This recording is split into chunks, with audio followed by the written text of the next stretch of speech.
Please be seated. Before I introduce Professor Andy Davis, just wanted to note that after his talk, there will be a break and refreshments down the hall, and then a question period in the room adjoining the JCR. It is my pleasure to introduce Andy Davis, Professor of Philosophy at Belmont University. Professor Davis is a friend of mine whom I've known since our days together in graduate school, and a friend of the college's, who has lectured before in Annapolis and shows a deep interest in the program and the way of learning that we inhabit here at St. John's.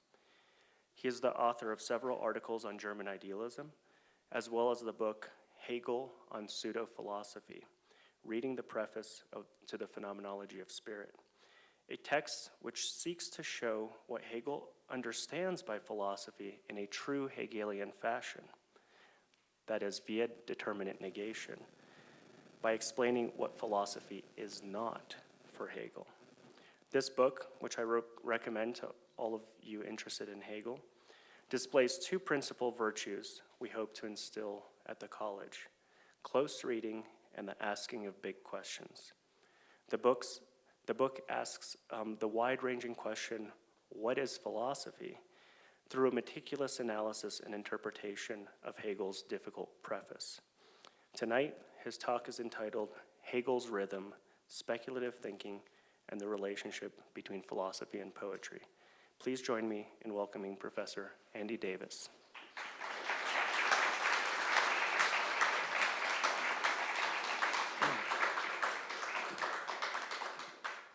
Thank you to Rayoni and to St. John's College. I'm glad to be here. Thank you all for coming out. It's beautiful weather, so let's hope that we make this worth our while. Okay, the talk is Hegel's Rhythm. It has three parts and then a conclusion. The first part is labeled unimaginatively Introduction. My remarks today concern paragraphs 56 through 66 of the preface to the Phenomenology of Spirit. My general theme is Hegel's use of the word rhythm.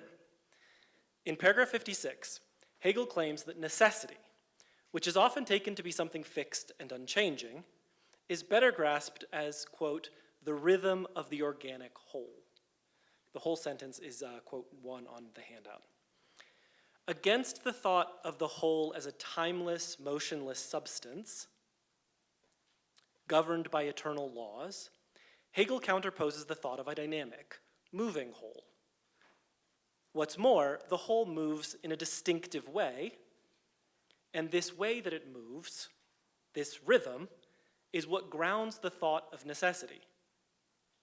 To experience why things are the way they are, why things must be the way they are, we must grasp not so much what the whole is, but how the whole moves.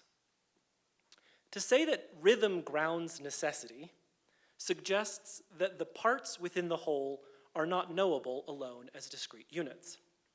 The whole is governed by dynamic interrelation as we find in music. The note C has no absolute value, but finds a determinate value in relation to a key. The downbeat of a rhythm likewise depends on what has come before and what comes after. Melody and rhythm exemplify order in a moving whole. Plato in the Republic and Aristotle in the Politics both appeal to the importance of melody and rhythm for developing orderly conduct and beautiful action. In the Problems, Aristotle asks, quote, why do rhythms and melodies, which are voice, resemble characters, whereas flavors do not, nor yet colors and smells? Is it because they are movements, as actions also are? This is quote 2 on the handout. I suspect that it is because rhythm belongs to movement that Hegel takes interest in it. The German word for movement, Bewegung, appears more than 500 times in Hegel's phenomenology. Whatever else Hegel is doing, he is trying to think movement, especially self-movement. After the first mention in paragraph 56, the word rhythm then recurs 3 more times in so many pages, and is featured in an intriguing comparison which Hegel makes between philosophical thinking and poetry. While Hegel doesn't use the word again in the body of the phenomenology, Commentators have picked this up and frequently appeal to rhythm when discussing Hegel's concept, though often without any further comment on what exactly thinking in terms of rhythm does for us. Hegel's interest in rhythm arises in a section where he is contrasting two kinds of thinking. The first kind of thinking he calls raisonnierendes Denken, or rationalizing thinking, and the second he calls begreifendes Denken, or concept-grasping thinking. In English, we have a contrast between reasoning and rationalizing, where the first is a careful and legitimate thinking through of something, and the second connotes thinking in bad faith, or trying to make an illegitimate conclusion seem legitimate. To say someone is rationalizing something is to accuse them of using thinking to support an illegitimate conclusion that is perhaps personally flattering in some way. In German, a similar differentiation is possible between begreifen and raisonieren, where the first indicates concluding something justly, and the second connotes griping, complaining, and using argument or a sequence of thought to put up resistance or to be difficult. Miller translates raisonierendes Denken for this reason as argumentative thinking, but I'll be mostly calling it rationalizing, partly to play on the origin of raisonieren, which comes from the French raison. Begriff is the German word for Hegel's famous concept, which is his word for the essence of things, the sequence of self-movement that is characteristic to anything that can be grasped rationally and comprehended in thought.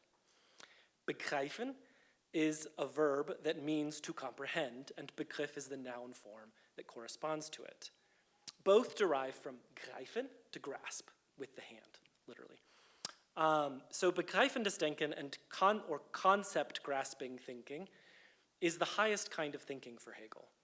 The main task in paragraphs 56 through 66 is to explore the problems with rationalizing thinking and motivate a transition to conceptual thinking.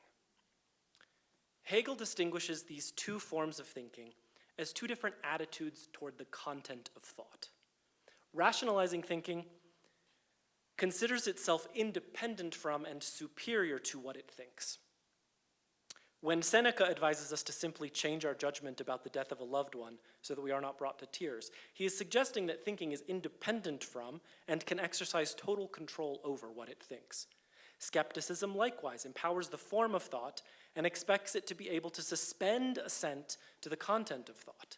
Descartes' doubt offers us a tidy example of privileging the form of thought over its content, since he suggests that doubt does not need to be motivated by something dubious in the content itself, but rather can be applied universally and at will. A more common, everyday example of this raisonnierendes Denken, this rationalizing thinking, is found whenever we think that what commands assent is the form of the argument rather than the nature of the thing we are arguing about. Rationalizing thinking is, simply put, thinking that is not altered by coming into contact with its content or its subject matter. This makes it relatively easy to communicate and to apprehend because it's not a moving target. By contrast, conceptual thinking subordinates itself to what it thinks. Hegel writes that it loses itself or forgets itself in its content. That's in paragraph 3 of the Phenomenology. Such thinking is dialectical. It moves by immersing itself in a content until that content changes itself through a process of internal negation. The thinking changes only because a change occurs in what it thinks, not because of a decision made by the thinker. Hegel views conceptual thinking as wholly content-driven. In fact, it has no method or independent form at all. It is because things express the concept in their very nature and developmental sequence that conceptual thinking can simply mirror the movement of the content, which is also the movement of the concept. To grasp an oak tree, we submit our thinking to observation of the oak tree's development. The various stages of life it goes through, from acorn to sapling to mature tree that bears fruit. Our task is to follow, to recollect or retrace the distinctive rhythm of its self-expression in thought. So, the question at this point in Hegel's preface is this: how can we reliably recognize whether an act of thinking falls into the first kind, rationalizing thinking, or the second kind, conceptual thinking? Human consciousness excels at hiding things from itself, including its own actions. We need some kind of sign or mark or characteristic of conceptual thinking that cannot be forged by rationalizing thinking. The most reliable sign of conceptual thinking turns out to be discomfort. Hegel says that ordinary consciousness experiences conceptual thinking as a counterthrust or Gegenstoß. When we try to wrangle the content of thought and put it into a determinate representation, and the content of thought pushes back against that attempt to constrain it, we can suspect that conceptual thinking is at work. The content of thought is rejecting our pre-established framework for representing it, and demands we submit to it and get lost in its internal dynamics. This movement is illustrated in the Platonic dialogues. When Meno complains of Socrates' stingray-like power to paralyze his words and thought, he is describing what what Hegel calls the counterthrust of conceptual thinking. Since Meno was not interested in the content of thought, in this case virtue, but only in his own power to manipulate the content, he has difficulty grasping this discomfort as an invitation to abandon his initial plan, which was probably to show off or impress Socrates in some way, and lose himself in the content itself. Hegel goes on to clarify the nature of the counterthrust by discussing the various ways that subjects and predicates relate within propositions. This begins in paragraph 61, which will be kind of the textual focus of this talk, and Hegel announces that it is a merely formal or logical way of getting at conceptual thinking. We should keep this limitation in mind. The proposition offers a familiar and bite-sized illustration of an act of thought, but it does not capture thinking's actual range. The last few paragraphs in the section we are considering, 64 through 66, remind us that conceptual thinking does not take place so much in propositions, but in books, in large-scale dialectical presentations. Still, Hegel decides to highlight the difference between rationalizing thinking and conceptual thinking by considering two different ways of looking at a proposition. Typically, we use propositions to subordinate a content to the act of thought by placing a predicate under a subject. When I say or think the ball is round, or actually my example is the ball is red. The ball is round would work too, but let's go with my example so the next few sentences make sense. When I say or think the ball is red, I am putting redness under the form of roundness. The outcome of this procedure is greater determinacy, but this comes at a price. As I add predicates, I peel the subject away from the whole. As I determine it, I also sacrifice its truth, which lies in the interconnections in which and by which it exists. Standard predication puts our thinking at ease. It offers us a feeling of control, but it reduces movements to moments. It reduces melodies to their notes. The redness of the ball, for example, is the product of complex interactions of many different subjects besides the ball, eyes and light and air. But here, in the proposition, redness is reduced to a simple quality possessed by the ball.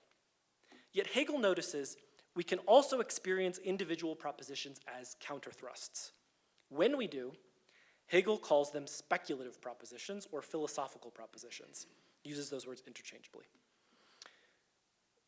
If the logical form of a standard proposition is subject is predicate, then the logical form of speculative propositions is subject A is subject B.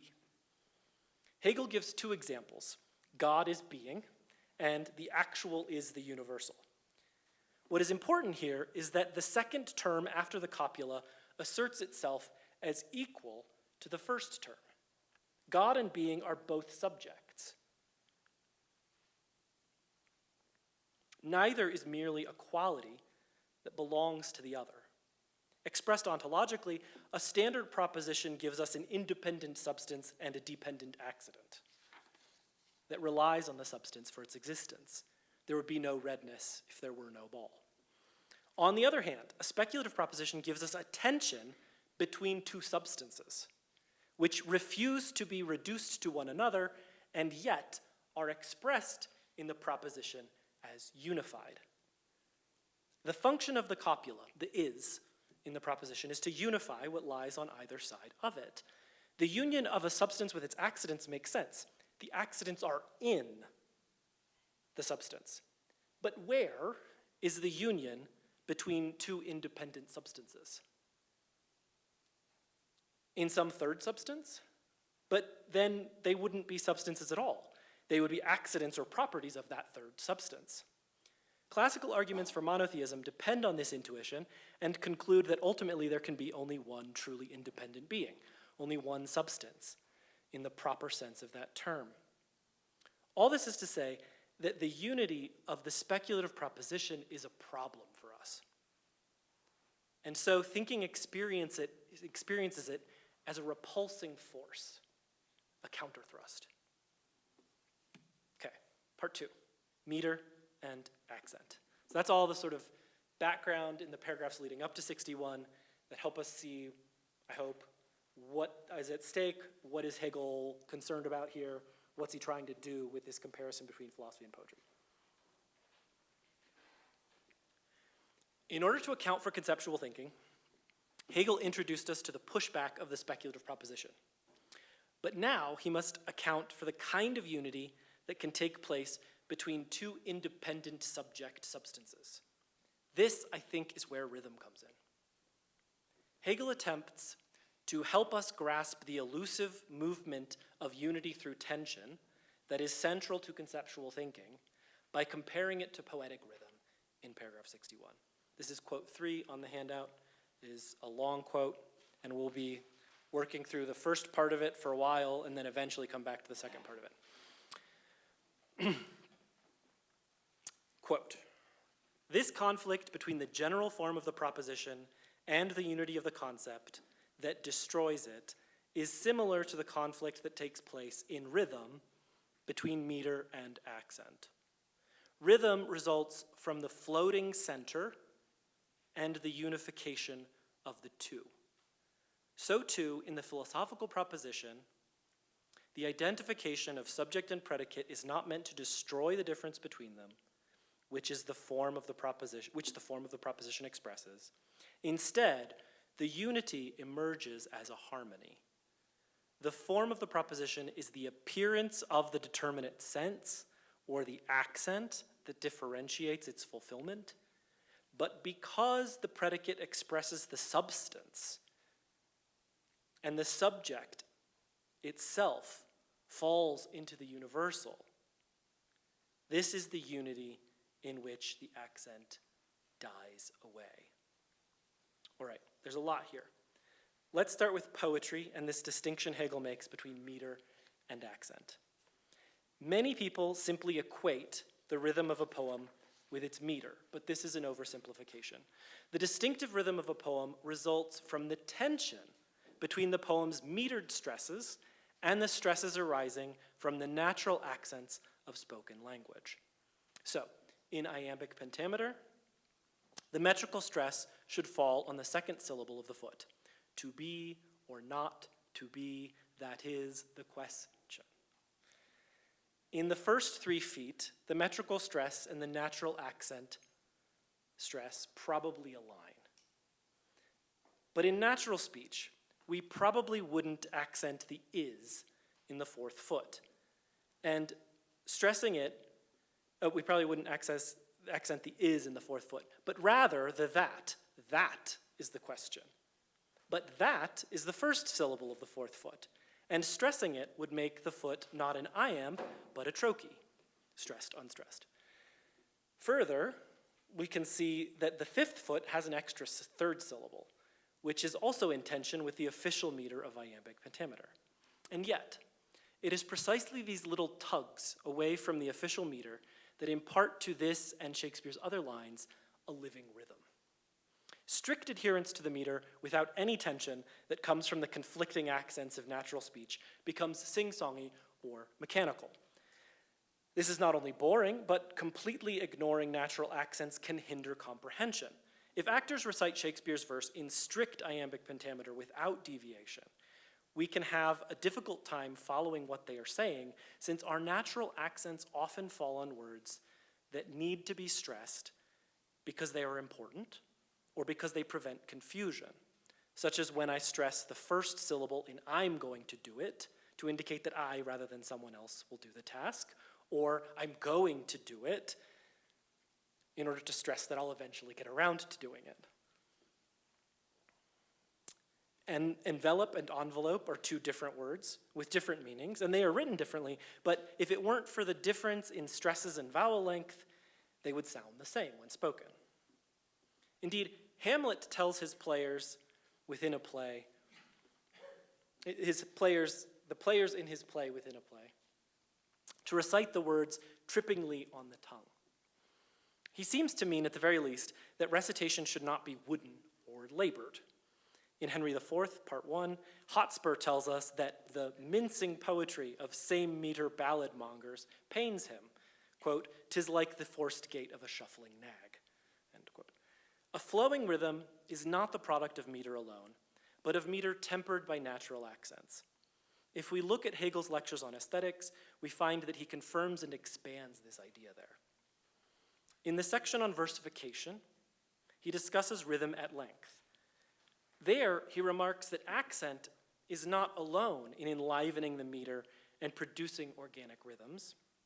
In addition to accent, he explores the impact of pauses, or caesura.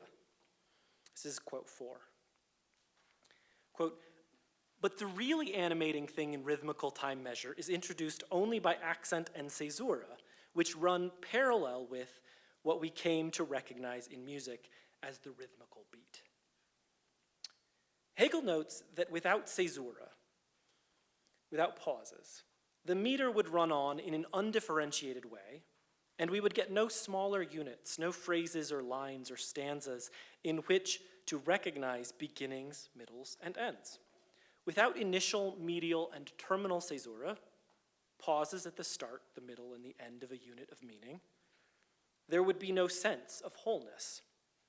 Just as negative space helps define figures, and rests help musical phrases take shape, pauses, even micropauses, prove essential when it comes to giving poetry a meaningful shape to complement the meaningful ideas that the language expresses. Quote 5 on the handout. Quote, "The caesura breaks this cold monotony and introduces a connection and more of a life into the flow of the verse. A flow that aligns undifferentiated regularity would make spiritless." Caesura are particularly helpful for thinking through Hegel's conception of rhythmic unity, because it is only by pauses that a poem can be said to continue. The very idea of continuity breaks down if nothing is differentiated. Only by introducing a pause between two phrases can we link them in a continuous idea. The pause differentiates, but it also joins. It functions as a hinge. Continuity is not the absence of breaks or interruptions. Continuity is what survives through interruption. In the same way, rhythm survives the conflict between meter and accent, because the meter is in constant danger of falling apart, of being overwhelmed by our natural accents and everyday speech patterns. Its survival thrills us and appears as a form of life, a resistance to entropy, chaos, or chance. An unchallenged meter, on the other hand, is, as Hegel says, spiritless. It is precisely by the way that something returns to form, despite deformations, that its form can be said to constitute a self. It is not just form, but form as self-relation that is evidence of the work of the concept, which conceptual thinking seeks. I'll read that one more time. It is not just form, but form as self-relation that is evidence of the work of the concept, which conceptual thinking seeks. The aim of losing ourselves in the content is precisely to discover those movements by which the content expresses and returns to itself. We will never find these if we control the content according to some method or prearranged plan. The formulaic thinker is like the mechanical poet, sticking to a rigid plan regardless of what content is being expressed. In poetry, the force of an idea impacts the landscape of sound. Pauses and accents are evidence of this impact. And so we can say that rhythm tracks the impact of meaning on the meter.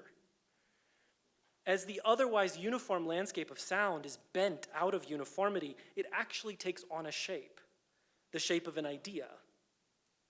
Anger makes itself felt in the way it changes our accents, pitches, pauses. What might first appear as distortion is soon realized as the very expression of form as we begin to link up parts beyond their local boundaries into a more expansive unity or whole. A book can take shape like this. Suddenly, after years of reading, the whole can appear, and suddenly behind every change and break of phrase, idea, or chapter, there is an animating force that continues unabated from the beginning of the book to the end. That animating force expresses itself in the way that it modulates the parts, and it becomes known to us as the rhythm, the particular style of movement that belongs to that book. It's also, I think, something very difficult to articulate when you begin to pick it up.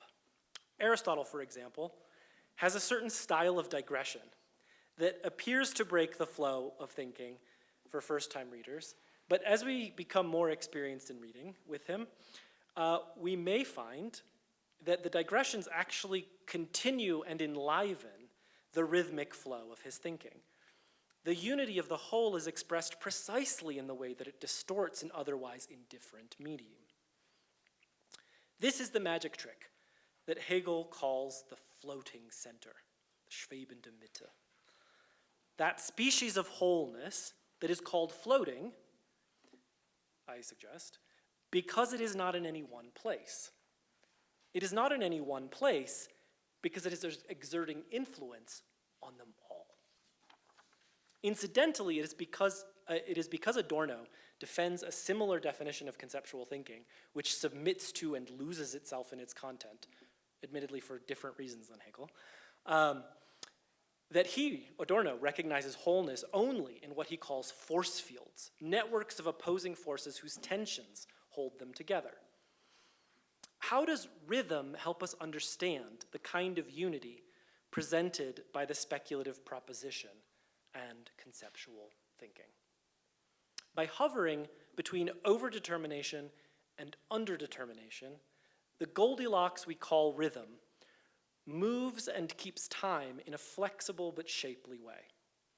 Whereas rationalizing thinking tends to fall to extremes of overdetermination, dogmatism, and underdetermination, capricious subjectivism, conceptual thinking manages to do justice to what it thinks by finding a floating center. Finding the floating center in thinking is, in fact, finding the content's life or self-relation, which is also its floating center. Thinking must float in relation to what it thinks because what it thinks is a floating relation. What is grows and changes. Thinking must be fluid and flex with the movement that belongs to being, without losing hold of the structure and form. Thinking must learn to hold the reins of form loose in the hand. Just as rhythm in poetry emerges from the tension between meter and accent, rhythm in conceptual thinking emerges from tension between the form of the proposition, Hegel says, and the unity of the concept. Let's look at the end of paragraph 61 again. Quote, "The form of the proposition is the appearance of the determinate sense, or the accent that differentiates its fulfillment. But because the predicate expresses the substance," again, in a philosophical proposition where we have subject A as subject B, because in those, the predicate expresses the substance, and the subject falls into the universal. This is the unity in which the accent, which was the form of the proposition, dies away. In the analogy with poetic rhythm, the differentiation between subject and predicate, which Hegel is calling the form of the proposition, corresponds with the natural accents of everyday speech, which encourage determinate meaning. The unity of the concept that overrides this difference corresponds to the regularity of meter, which pulls us away from our typical stresses and leads us pulls us away from our typical stresses that lead to familiar meanings. We expect meanings to unfold in language, not just in a certain sequence, but also at a certain pace. We can listen to the familiar cadence of a news anchor or a demagogue and find ourselves lulled into pre-existing patterns of association, sometimes without even hearing the words that they're saying. Poetry and philosophy surprise us. They change up the rhythm of thinking. Ordinary predication, like natural stresses, tends to reproduce familiar meanings. Rigid meter, like conceptual thinking kept aloof from concrete content, proves empty and formulaic. Kept apart, neither is capable of truth or rhythm. But when we bring the concept's negativity into the proposition's familiar form, we stage an encounter between the finitude of the form of the proposition and the infinity of the self-moving subject, the concept. We catch sight of self-movement in its determinacy precisely as the dissolution of a determinacy. I'll just say that one more time. We catch sight of self-movement in its determinacy precisely as the dissolution of a determinacy. Hegel describes this as the subject of the proposition falling into the universal, language which mirrors the earlier claim that we must lose ourselves in the content of thought. Universality emerges here as a return to the whole, precisely where we expect to find the identification of a part, right? We normally expect the predicate to be something determinate that puts us in a specific location. But instead, the predicate of the speculative proposition falls into the universal. Okay, what is so disorienting about the philosophical use of language is that it inverts the direction of thought. Where we expect to zoom in, we are forced to zoom out. I suggest this might also describe the experience of wonder, which Plato and Aristotle placed at the onset of philosophy. Conceptual thinking frees itself from the fixity of images of the imagination and of the subjective whims of rationalizing thinking by using sentences flexibly, by allowing them to spill over the limited and unreal bifurcation of subject and predicate. Qualities do not exist. They are an abstraction used by certain kinds of thinking. Rationalizing thinking falls short of the concept because it is too formal, too attached to the power of the form of the proposition, too enamored with the power of thought to determine. A standard proposition is not a question, and it does not, under normal circumstances, invite us to lose ourselves in the predicate. We do not typically meet the claim the ball is red with the question, what is red? Indeed, the point of the predicate is that it be something that determines the subject and answers a question. If the predicate raises questions about itself, then it has failed at what seemed to be the sentence's whole task. It is for this reason that Hegel notes in paragraph 63 that we must reread sentences in philosophical texts over and over again. Philosophical texts raise questions where we might expect them to provide answers. The determinacy of the predicate was supposed to, the determinacy that the predicate was supposed to provide is often missing, especially when you're reading Hegel. New readers of philosophy frequently complain that the text is going in circles. They complain of dizziness and mental fatigue. Yet this is exactly what encountering a floating center of meaning might feel like if we expect to be able to pin it down. Hegel's preface is his attempt to adjust our expectations about reading philosophy. Okay, part 3, a concern. At this point, I would like to address a problem with the analogy between conceptual thinking and poetic rhythm. What I hope to be an imminent problem, a problem within Hegel's own text. This is quote 6 on the handout. Quote, "In all the respects mentioned, to make the beauty of rhythm audible is a matter of great difficulty for the modern ear. For in our languages, the elementary requisites which must be combined for producing metrical advantages of this kind are to some extent no longer available in the precision and firmness that they had in antiquity. But on the contrary, different artistic means are now substituted for satisfying different artistic needs." Okay, Hegel is referring here to a historical shift in poetry that he tracks from the dominance of rhythm to the dominance of rhyme. So, the difficulty with using poetic rhythm to illustrate conceptual thinking in the preface to the Phenomenology is that the concept of beautiful rhythm, with its delicate floating center, is a property of ancient and not modern poetry. One challenge for us is that ancient Greek and Latin poetry balance not only the ictus, or the beat, of the poetic meter, and the stresses of natural speech, as we explored in the Shakespeare example, but also syllable length, a feature no longer present in most modern languages. Finally, it seems likely that changes in pitch were also a regulated part of ancient poetry. Constraining this increased complexity is the fact that poetic recitation was more regulated in these ancient languages. So the scansion of poetry is subject to less caprice. You may remember that I said that the line from Hamlet's famous monologue could be recited in different ways. The first line of the Aeneid, on the other hand, has less flexibility. It seems likely that there were some different schools of recitation in the ancient world, but within these schools, the rhythms of particular lines were not subject to individual interpretation. Still in touch with oral culture, ancient Greeks and Romans inhabited a world invested with precise poetic rhythms. This is no longer the case. Hegel draws our attention to the, quote, difference between what poetry was originally and what it became later by a reconstruction out of established prose, end quote. In a nutshell, Hegel's story is this. With the dawn of Christianity, human beings increasingly recognized their own self-worth as individuals and gave greater attention to their inner life of feeling and thought.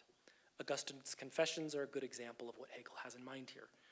At the root of this new self-awareness is the incarnation. When God incarnated as a particular human being, this conferred onto the human individual a dignity that ancient peoples simply did not recognize. Attention to individuality and interiority brought about awareness of a difference between form and content, where the outer look of a person might be quite different from their inner self. In Homer, the ugliest of the Achaeans, Thersites, is also lacking in virtue. His appearance and character are wholly commensurate, but Jesus of Nazareth looks on the outside like a normal guy and is inwardly God. As we discover the divine power of thinking within ourselves, we realize that we humans are much more than we appear to be. The modern age of science and the domination of nature is an outgrowth of this discovery of inner dignity for Hegel. We no longer accept the limits that nature puts on things, but we rework them in the image of our own thought. As a result of Christianity and eventually modernity, the highest aim of art is no longer beauty or the unity of form and content. The highest aim of art is now to show how the inner content is so rich that it exceeds all outer form. Sensuous form must be shown wanting. Art focused on beauty is what Hegel calls classical art, and it reaches its peak in ancient Greek sculpture. Art focused on the sublimity of the human spirit is what Hegel calls romantic art, and this reaches its peak in the poetry of Hegel's contemporaries. Specifically Goethe, probably.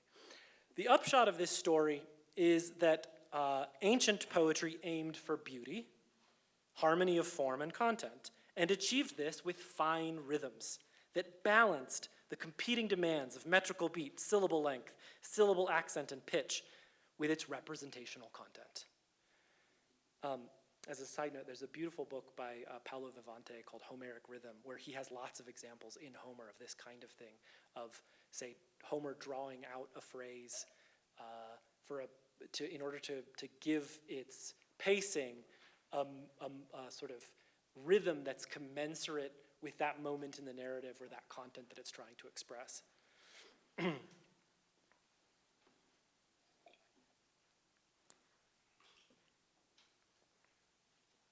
Modern poetry, however, aims for the exaltation of the human spirit, and does this by clashing loudly with the shackles of form. The ideas moderns put into poetry always dwarf the sensuous forms we express them in. It is for this reason that Hegel argues that, quote, art is in its highest vocation is a thing of the past, and believes that the history of the world charts a course from art and religion to science and philosophy. Modern poetry employs the much more exaggerated effects of alliteration, assonance, and rhyme because it is drawing attention to the form precisely in order to subdue or negate it. Modern poetry hits us over the head with its rhythmic effects. It does not require the same subtle sense of rhythmic modulation from the listener that is required to appreciate the beauty of lines in Homer's Iliad or Virgil's Aeneid.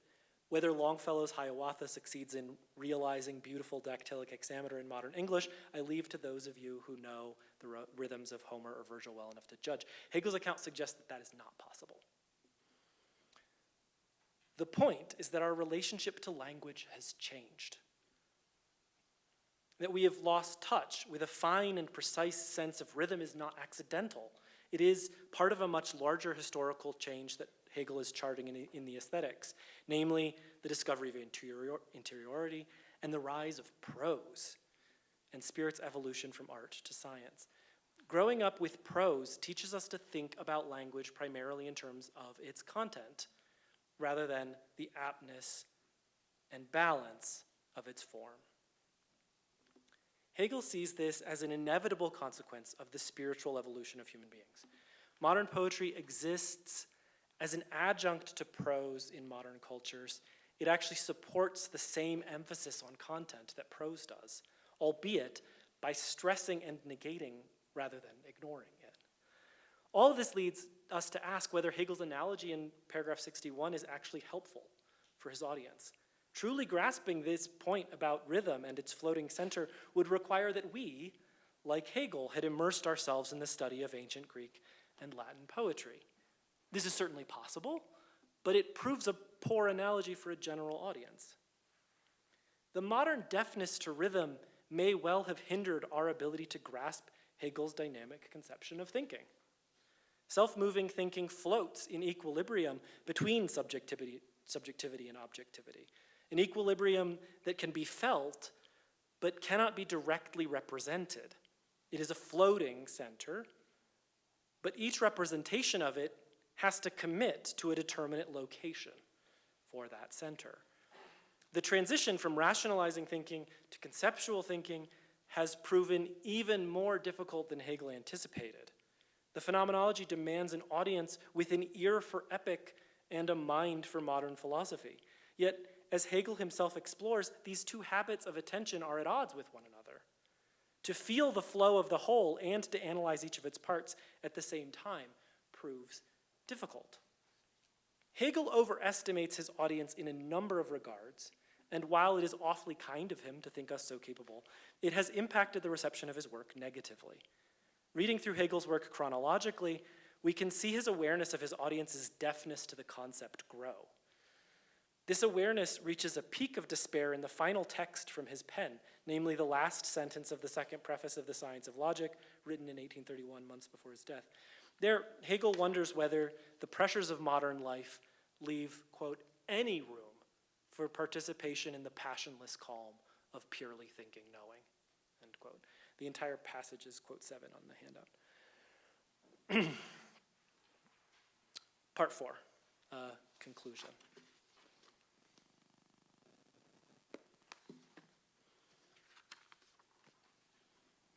It is possible that Hegel chooses poetic rhythm as an analogy for conceptual thinking knowing full well that moderns no longer have easy access to the floating center of rhythm. This very lack of access may be an implicit part of the analogy. Hegel's historical attitude is often puzzling. Despite his overall story of progress, the progress of civilization and of spirit, there is no doubt that his most approving comments concern ancient Greek art and philosophy. Aristotle, for example, can do no wrong. Ancient Greek sculpture and poetry are simply without peer. By contrast, there are few philosophers that receive the kind of scorn that Hegel will suddenly turn on Locke or Fichte or Schelling. And modern art does not really seem to move Hegel much. Schiller is no Sophocles. Hegel's story of progress is accompanied by a story of genuine loss. He tells us that ancient poetry naturally unified the particular and the universal, such that it moved effortlessly among the essences, which are the element of reason. Quote, "The imagining of the original type of poetry is not divided into these extremes. On the contrary, a way of putting things is poetic only when these extremes are kept undivided and mediated with one another." That is quote 8 on the handout. Ancient poetry moved in the undivided element that Hegel establishes laboriously in his books Through Negations of Negations of Negations. Here it is worth mentioning Aristotle's remark in the Poetics in chapter 9 that while history is concerned with particulars, poetry and philosophy are alike in their concern with the universal. What once was unified in the imagination must now be brought to unity by the work of reason. For us, who inherit a modern division between sense intuitions of particulars on the one hand, and an understanding of universals or general classes on the other, finding unified essences is no longer a matter of feeling our way into the poetic idea with its distinctive rhythm. Expressed in its rich totality by a distinctive rhythm that enlivens every image and idea that it touches. The very fact that we distinguish between poetry and prose, between so-called figurative and so-called literal uses of language, is evidence of the fractured state of modern consciousness. Our thinking has been colonized by its own invented extremes. And yet, in this condition of inward division, our thinking is presented with an unparalleled opportunity to produce unity from its own hard work, and know that unity as its own product, rather than as a gift of nature or of the gods. Hegel is, for this reason, at pains to uncover a kind of thinking that is necessary and not capricious. He believes that modern philosophy, since Descartes, while full of missteps, got one thing fundamentally right. Philosophy must account for self-consciousness. The power of thought to think itself as exemplified in Descartes' cogito, or Kant's I think that accompanies every representation. The problem is that this transcendental subject constantly threatens to torpedo the whole philosophical endeavor, since our newfound confidence in the power of self-consciousness can quickly lead to subjectivism and relativism, that is, to various forms of navel-gazing rationalizing that cannot follow the self-movement of the concept and of the content of thought. It requires great effort, Hegel insists, to endure the discovery of the awesome power of self-consciousness and yet give the content of thought its due. Just as an ear for ancient poetry demanded a flexible attitude that hovered between the haphazard patterns of everyday speech and the artificial perfection of the meter, the task of thought for Hegel requires balancing thinking's capacity to determine or limit with its capacity to liberate or unbind. Hegel is struggling to square the autonomy of self-consciousness with the enduring task of philosophy to seek truth. Not my truth or your truth, but the truth. How can we honor modern insights into subjectivity without falling into subjectivism? Hegel's gambit is to recognize self-consciousness and subjectivity as one important expression of a more profound form of self-relation and self-movement that he calls the concept. But to grasp the truth of the concept is to find a floating center, a new plasticity. What we can no longer hear, we must now strive to think. Thank you.